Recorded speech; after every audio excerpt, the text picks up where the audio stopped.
मुंबई में loud speaker को लेकर अजीत पवार की भाजपा को दो टूक, कहा मस्जिदों में ना जाए किरीट सोमैया, कानून और व्यवस्था की समस्या हो सकती है खड़ी। मुंबई पुलिस आयुक्त देवेंद्र भारती ने बैठक में कहा कि मुंबई की मस्जिदों से 1500 से ज्यादा अवैध लाउड स्पीकर उतारे गए हैं। भारती ने कहा कि हाईकोर्ट द्वारा तय की गई 46 से 56 डेसिबल की ध्वनि सीमा तक पालन नहीं किया जा सकता। मुंबई में ई चालान के जरिए जुर्माना वसूली बंद करे, 1 जुलाई से ट्रांसपोर्ट करेंगे हड़ताल। समाधान के लिए परिवहन मंत्री सरनाइक ने आज बैठक बुलाई। प्राइवेट बस और ट्रक मालिक जुर्माना वसूली को बता रहे अनुचित। बीएमसी के चूहा मारो अभियान की होगी जांच, पालक मंत्री आशीष शेलार ने जताया संदेह, दिए जांच के निर्देश, पिंजरे कहां रखे हैं ये नहीं देखा।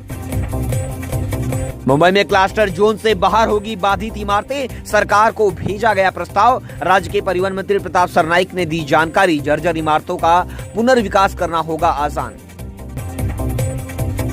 महाराष्ट्र के लोगों के लिए खुशखबरी, राज्य में बिजली सस्ती होगी। मुख्यमंत्री देवेंद्र फडणवीस ने ये जानकारी दी। आने वाले 5 सालों में बिजली के दाम में 26% तक कम हो जाएंगे। पहले साल में 10% की कमी आएगी। कोर्ट का समय बर्बाद किया, बॉम्बे हाईकोर्ट ने खारिज की महाराष्ट्र चुनाव में धांधली के आरोपों वाली याचिका। महाराष्ट्र के उप मुख्यमंत्री अजीत पवार ने स्कूलों में पहली कक्षा से हिंदी को तीसरी भाषा के रूप में शामिल करने का विरोध किया है। उनका मानना है कि हिंदी 5वीं से शुरू होनी चाहिए। महाराष्ट्र में भाजपा नेता के खिलाफ छेड़खानी का केस दर्ज, गडकरी के कार्यक्रम में पुलिस अधिकारी को गलत ढंग से छूने का आरोप। मुंबई में पिछले महीने एक नाले से 22 अंडे मिले थे। अजगर के इन अंडों को निगरानी में रखा गया। महाराष्ट्र के शिरडी में साईं बाबा संस्थान ने फैसला लिया है कि भीड़ के बीच सही व्यवस्था बनाने के लिए ब्रेक दर्शन शुरू किया जाएगा। इसमें वीआईपी के लिए दर्शन की सुविधा का समय निर्धारित किया गया। महाराष्ट्र के 8 जिलों में आदिवासी आबादी अधिक है। इन जिलों में नौकरी में आरक्षण बढ़ाने के पर चर्चा के लिए राजस्व मंत्री चंद्रशेखर बावनकुले की अध्यक्षता में बैठक हुई। हिंदी अनिवार्यता विवाद के बीच महाराष्ट्र के शिक्षा मंत्री दादा भुसे शुक्रवार सुबह राज ठाकरे से मिलेंगे। मनसे मराठी को प्राथमिकता देने की मांग कर रही, बैठक पर सबकी निगाह। मस्जिद लाउड स्पीकर विवाद, अजीत पवार ने पुलिस को दी हिदायत, ना हो गलत कार्रवाई। किरीट सोमैया की मुहिम और पुलिस कार्रवाई की शिकायत पर मुस्लिम नेताओं से की बातचीत। मुंबई में मानसून के साथ डेंगू और वायरल बुखार के मामले बढ़े, स्वास्थ्य विभाग में स्टाफ की कमी। शेयर बाजार में सेंसेक्स 600 अंक चढ़कर 83,400 पर कारोबार कर रहा। निफ्टी 25,400 के पार। एनएससी के मेटल, आईटी, फार्मा सेक्टर्स में ज्यादा तेजी। आज सोना सस्ता हुआ, चांदी के दाम में तेजी। सोना 127 रुपए गिरकर 97,030 पर आया। चांदी 1,325 रुपए बढ़कर 1,06,000 रुपए किलो बिक रही।